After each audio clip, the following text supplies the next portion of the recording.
When it comes to flavor, curries are always the best option because they are easy to cook, flavorful, and delicious. In this recipe, I'm going to be showing you a very quick potato curry. This curry is packed with lots of vegetables, which are customizable, and also it's packed with lots of nutrients, which makes the recipe super healthy. You can meal prep, cook for lunch or dinner, and it's going to take around 30 minutes of your time. You're going to prep up your fresh ingredients ahead because the recipe is going to be a fast one. So we have some potatoes, carrots, onions, coriander, broccoli, garlic and ginger, green capsicum, and tomatoes. And also you're going to find a few other ingredients listed in the description box in the right quantity. So this is around 3 to 4 medium potatoes that I've chopped into bite-sized pieces so that it can be easier for me to cook the recipe. So let's get cooking. You're going to place a pot or a pan over medium flame. Add in 2 tablespoons of cooking oil. You can also use some canola oil or avocado oil.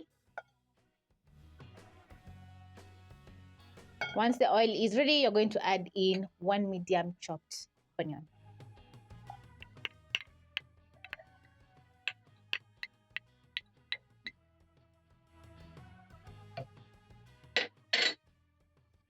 Stir and cook your onions for around a minute or until the onions get a nice golden brown color. Meanwhile, I'm going to be blending up my tomatoes and green capsicum. So I'm going to add in my tomato wedges into my Nutri blender. You can also add into a blender and add in a cup or half a cup of water so that it can be easier for you to blend your tomatoes. Add in my green capsicum. I don't want dark bits of onion in my food, so I'm going to check, stir, let everything cook as I blend.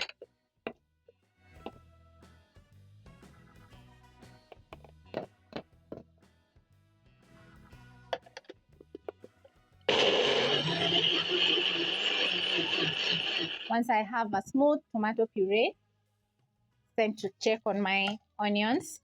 So next you're going to add in a thumb-sized ginger and 5 cloves of garlic, which are minced. And this is the powerhouse of our curry because it's going to add in so much flavor to the curry. Saute your garlic, ginger for around 30 seconds. And this is to remove the raw garlic flavor and make it very flavorful. Once the color is right, you're going to add in your spices so that you can toss together with the onions, garlic, and ginger. And I have a 1/4 teaspoon of paprika, garlic powder, onion powder, and curry powder together with garam masala and some cumin seeds together with a seasoning cube. Add in a beef stock cube. Toss your spices for around 30 seconds and this is going to make them very flavorful. And you can substitute the beef stock cube and beef seasoning cube with vegetable seasoning cubes to make the recipe vegan. Take my puree and add in the pan.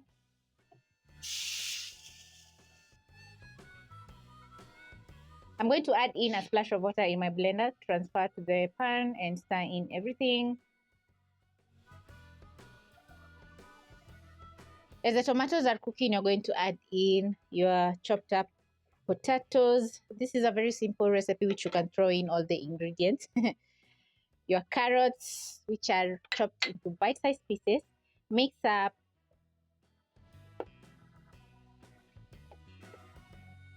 Then I'm going to cover so that the base of the curry doesn't splash all over my cooker. Reduce the flames to low and slowly simmer my curry for around 5 minutes.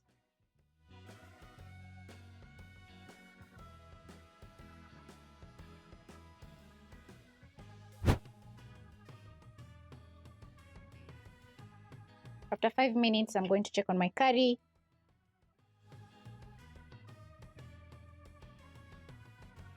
So that I can make sure nothing is burning.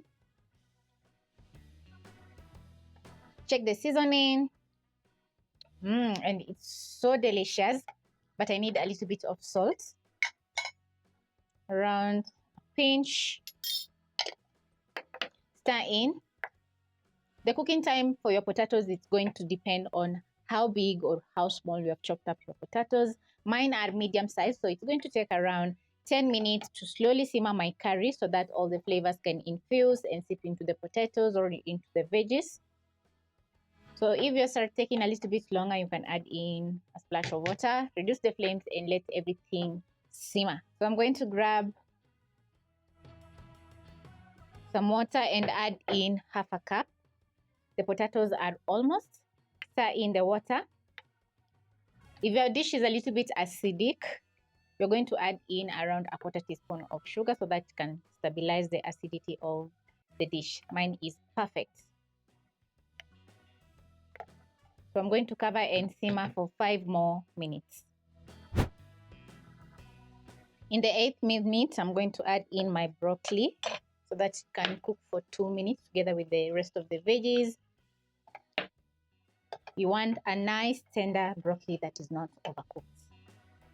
Stir in.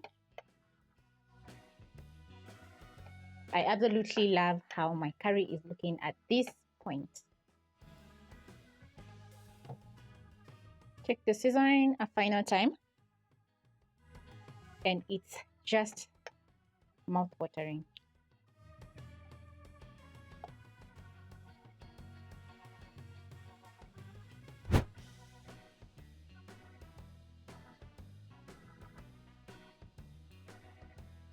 This is how my curry is going to be looking once the broccoli is nice and tender.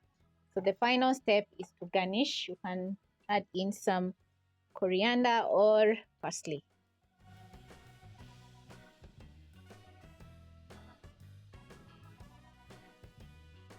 Stir in the coriander and serve. I'm going to use a ladle to scoop out my delicious flavorful curry and transfer to a plate where I have some rice and some chapati, which I made earlier on.